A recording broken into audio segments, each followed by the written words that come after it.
Juliette et aujourd'hui, pour votre plus grand plaisir, nous recevons Kayanita, auteure-compositrice. Elle a tellement de cordes à son arc que je vous laisse la découvrir. Bienvenue Kayanita. Merci Ariane. Comment est-ce que tu commences ta carrière? Déjà, ma carrière musicale, je la commence en 2008. Après une audition que j'ai faite à karaoké en 2007, c'est-à-dire fin 2007, j'ai fait une audition à Star Karaoké et ça n'a pas marché. Et le pianiste de l'émission, Jérémy Quadio, que je salue, me dit « Ah, ben viens, j'ai Podium là, je veux que tu sois la chanteuse principale de Podium, est-ce que c'est possible ?» Et c'est là que je commence à Podium. On a interprété, on a composé aussi, mais j'étais la lead du groupe. Zogi zogi gigi wo e a zogi e zogi e kiwe zogi amwe a zogi e zogi amwe. Et après Podium, là tu fais ton entrée sur la scène musicale. Après Podium, je me suis relancée à karaoké encore l'année qui a suivi. Donc là tu tapes au premier. Je reviens encore et je suis revenue là, j'ai fini deuxième à mon prime qui était le 6e prime. J'ai fini deuxième à mon prime. Et là encore, c'était un poteau. Et là encore, je dis non, moi, je ne reste pas dans le poteau. Je vois l'affiche du Stade Demain. On disait que plus le Stade Demain, c'est une émission camerounaise. On dit Stade Demain en Côte d'Ivoire. Il y avait une première édition qui était passée. Donc, je lançais l'affiche de la deuxième. Je dis, OK, karaoké a tapé poteau. Je vais mettre dans Stade Demain. Alors, je suis comme ça. Je suis partie comme ça, à l'aveugle. J'ai passé les auditions. Et à Stade Demain, le problème est qu'on ne te dit pas si tu es retenu ou pas. On te dit, va à la maison. Si tu as vu ta vidéo, c'est que tu es retenu. Ah, l'émotion. Et je suis assise à la maison et je vois premier, deuxième, troisième. Ça, c'était en quelle année déjà? Fin 2009-2010. Et je suis là, je vois les prime pass, c'était le dernier prime. J'ai dit, oh, je dis à ma maman, c'est fini, maman, on ne m'a pas pris encore. Elle dit, non, il faut regarder. Je regarde, je suis la dernière candidate du 6e prime, un truc comme ça. Donc, j'étais la dernière à rentrer à la villa. Et j'ai été lauréate. Comme quoi, la leçon à mi-parcours, c'est qu'il ne faut jamais se décourager. Et pour ceux qui nous suivent, taper poteau, ça veut dire échouer. Donc, Kayanita, elle a échoué une fois. Elle a échoué 2 fois. Et la 3e fois, elle rentre à l'émission Star de Demain. Non seulement elle rentre la dernière, et elle sort lauréate. Donc là, tu gagnes l'édition de Star de Demain en 2010. Et après, comment ta vie devient à partir de cet instant-là? Il faut dire que ça n'a pas été facile parce que je suis sortie sous pression. Normalement, je n'ai même pas pu bénéficier des grâces que je devais avoir en tant que lauréate, puisque je suis sortie, il y avait un moment de crise en Côte d'Ivoire. Donc, je suis sortie sous le feu des balles et tout. Donc, je n'ai pas pu profiter. Et après, le manager de Soumbil m'a appelé. Soumbil voulait que je sois sa choriste. Est-ce que c'est possible? Je dis, il n'y a pas de souci. Et ça a parti de là que Jérémy Quadio me rappelle pour dire que la RTI veut un orchestre pour l'émission Voix, qui est Star Karaoké. Je dis, OK, il n'y a pas de problème. Et encore, je me lance là. Je pense que je suis partie pour 2 ans. Mais là, quand tu te lances, moi, j'ai une petite curiosité. Combien est-ce que tu gagnais? Est-ce que le métier de choriste, il paye? Nous, on est rentrés dans la musique parce qu'on aimait la chose. Donc, quand tu rentres, ce n'est pas tout que tu connais. Il faut chercher à puiser, il faut chercher à apprendre ce que tu n'as pas. Et ensuite, vient maintenant ce que tu gagnes. Le gain n'est pas vraiment à la valeur de ce que tu apportes, mais tu fais ça parce que tu aimes ça d'abord. Les artistes disent cette phrase-là, c'est pas l'argent qui compte, mais en réalité, vous faites ça quand même pour être rémunéré, c'est pas gratuit. Est-ce que ça veut dire que le métier n'est pas payé à sa juste valeur? Au début, quand tu vas en studio, on te paye 10 000, 15 000, au fur et à mesure que tu es expérimenté. Moi, actuellement, par exemple, quand je vais en studio, je sais ce que je peux apporter à une chanson. Voilà. Et puis aussi, je peux me pousser jusqu'à faire du coaching à l'artiste. Et au fur et à mesure, ton cachet augmente. La base, déjà, il faut partir pour apprendre, il faut aimer. Alors, pour vous qui rêvez de faire ce métier de choriste, sachez qu'il faut d'abord avoir la passion de la chose, comme Kayanita, et ensuite accepter d'apprendre sans mettre l'argent au devant. Voilà. Une fois que vous avez la compétence et la notoriété qu'il faut, je pense que les gros cachets viennent comme les cachets de The Voice. On ne va pas dire les cachets de The Voice là. Donc après The Voice, qu'est-ce qui se passe dans ta carrière musicale? Déjà avant d'être auditionnée pour The Voice, j'avais fait sortir un single avec Papa Onel Mala, qui était la paire. Donc j'ai continué tout simplement ma promo. Et là, je suis partie en solo encore avec une nouvelle sortie qui est Okela Bolingo. Déjà, au niveau de ta carrière musicale, comment ça se passe? C'est quoi la différence entre toi qui étais choriste, qui est toujours choriste d'ailleurs, mais qui décide de lancer en carrière solo? La différence déjà, c'est c'est la fierté que j'ai d'avoir eu ce parcours. Parce que tous les artistes que j'ai rencontrés, tous les grands promoteurs et tout, ils ne me laissent pas, ils me portent. En Côte d'Ivoire, pour te faire porter musicalement et te retrouver sur ce genre de plateau, là, il faut avoir une grosse maison là derrière. Et bien, dans ton style musical, tu chantes un peu le tradi moderne, tu chantes un peu chrétien, gospel et tout. C'est quoi ce qui te rend particulière? Déjà, ma particularité, c'est ma manière à manier ma langue, ma capacité à pouvoir manier ma langue. J'adore chanter dans ma langue. Et je me dis que avec ce bagage que j'ai, parce que en tant qu'interprète à la base, j'ai fait le piano bar et tout. Donc, j'ai pu interpréter des chansons jazz, j'ai pu interpréter des variétés. Alors, cette technique vocale-là, je l'utilise pour essayer de moderniser ma langue, qui est le Yakuba.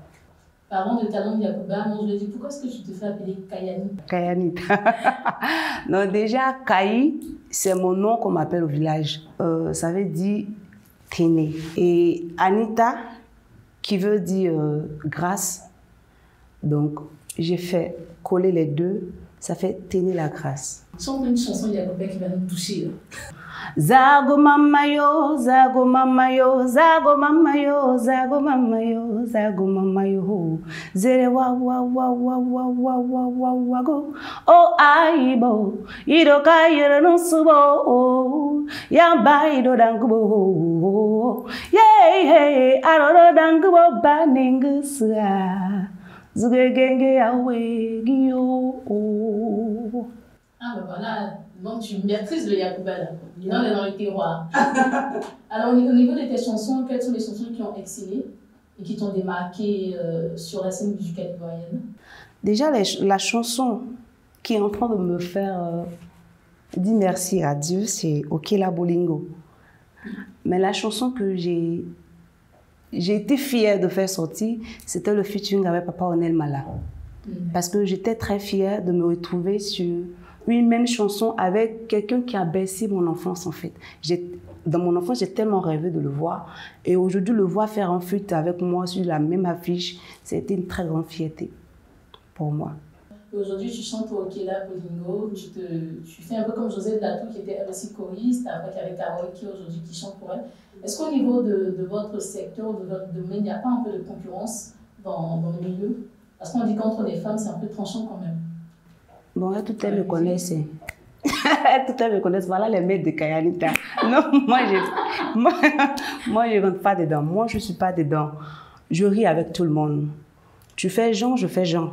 Mais à la base, j'ai pas... Faire Jean, ça veut dire quoi pour ceux qui savent? Tu sais, les chanteuses, souvent, ont le petit tic de se sentir supérieur à d'autres.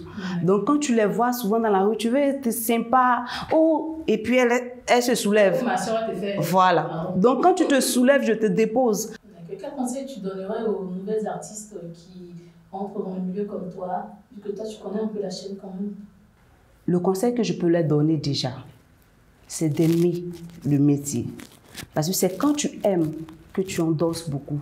Si tu n'aimes pas, au premier coup, tu vas lâcher prise. Parce que les coups, ça viendra. C'est-à-dire que quand on dit showbiz là, c'est pour accepter des coups. Tu peux être dessus par n'importe qui à n'importe quel moment. Donc, elles doivent d'abord aimer le métier et puis être humbles pour pouvoir apprendre auprès des personnes qui les devancent. Quel est le plus gros coup qu'on t'a fait, qui t'a marqué à vie? Moi, tu sais, les coups, je reçois surtout quand je sors en titre. Parce que quand tu n'es pas encore au devant de la scène, tu ne sais pas ce qui se passe. Tu vois tout le monde là, oh c'est mon papa, oh c'est mon tonton, oh c'est ma copine, oh c'est ma soeur. Mais quand tu te lances, où tu es exposé là, c'est là ça quitte en bas de toi. Donc les coups, je veux pas rentrer dans celui-là à faire, mais les coups, on en reçoit de tout le monde. Et tu peux en recevoir de n'importe qui, à n'importe quel moment. Qu'en est-il du droit de cuissage? Parce que dans votre domaine aussi, si tu ne donnes pas, tu n'as pas. Le droit de cuissage, ce n'est pas une obligation. Toute chanteuse est libre de faire si elle veut ou qu'elle ne veut pas. Ben moi, je ne me mets pas dedans. Parce que je sais ce que je vaux. Déjà, ce que je vaux, c'est ce que je montre. Celui qui veut chercher l'argent, je dis bien, si tu cherches l'argent, tu vas me produire. Mais si tu cherches autre chose, tu ne pourras pas me produire en fait. Quand j'ai fait sortir Toi-même faut voir, et j'ai vu toute la force que j'ai mise dans cette chanson, et puis elle est morte comme ça. C'était quoi cette chanson Toi-même faut voir? C'était le titre avant Okela Bolingo. Pourquoi me dénigrer quand mon bébé me donne le blé? C'est vrai que c'est ton pote, mais il n'a pas payé ta dot. C'était un titre que je voulais déjà qu'on touche avec mon ancien groupe, les Queens. Parce que j'étais dans un groupe d'abord avant d'être en solo. Mais quand j'ai vu, avec tout ce qui était préparé pour faire sortir la chanson, tomber aussitôt à l'eau, j'ai fait une dépression. Et cette dépression-là m'a plutôt conduit à aller m'amuser sur TikTok. Du coup, sur TikTok, tu es aussi comédienne et tout. Ça m'a donné le statut de comédienne sur TikTok. Mais déjà là-bas, je suis partie sur TikTok sous pression, sous dépression en fait. Voilà. Donc ça m'a fait beaucoup de bien avec Okela Bolingo de revenir sur la scène musicale. C'est quoi ton nom sur TikTok déjà? Kayanita toujours. Vous pouvez aller suivre Kayanita sur TikTok, vous allez rire à mourir. Alors, après cette étape-là, tu passes à cette chanson qui t'a touché, qui t'a bercé dans ton enfance, qui revient encore. Et où est-ce que tu en es avec cette chanson? Est-ce qu'elle va décoller? Est-ce que c'est déjà sur le marché et tout? Cette chanson-là, je peux dire que c'est une grâce en fait. C'est pas pour rien que je dis Okela Bolingo, ça veut dire que le Dieu qui a créé l'amour, et cet amour-là, il me démontre ça. Il me démontre ça vraiment. Et franchement, Okela Bolingo se comporte très bien. Ce qui vient là-bas, là, c'est trop gros. Là, si tu as quelque chose à dire à tes fans, à tes followers et tout, ce serait quoi? Déjà, je les remercie de tout leur soutien. Parce que c'est eux qui me font. Franchement, c'est eux qui me font. Des personnes qui ne te connaissent pas, qui ne t'ont jamais vu, qui te portent comme ils le font. Franchement, je leur dis tout simplement merci de me suivre. C'est un plaisir de recevoir Kayanita sur Afrique sur 7. Kayanita, qu'est-ce qu'on peut retenir de toi? Tout ce que vous pouvez retenir de moi, c'est que je suis Kayanita. Je viens de faire mon entrée sur la scène musicale. Et je ne suis pas venue pour jouer. Je suis venue pour casser la baraque. Donc déjà, je vous demande de vous abonner à tous mes réseaux.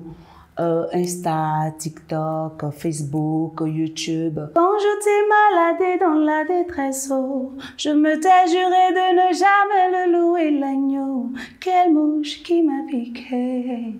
Éternel, tu me sondes, tu me connais. Tu sais quand je m'assieds, quand je me lève, je ne me suis point caché au devant de toi. Béni soit l'Éternel qui m'a sorti des ténèbres et de la mort Okela. Koye bato kobina pona lukumuna Yesue poete la sale la yo ayawe. C'était une très belle mélodie, très belle mélodie. Et donc on vous donne rendez-vous très bientôt pour ce concert qui se prépare.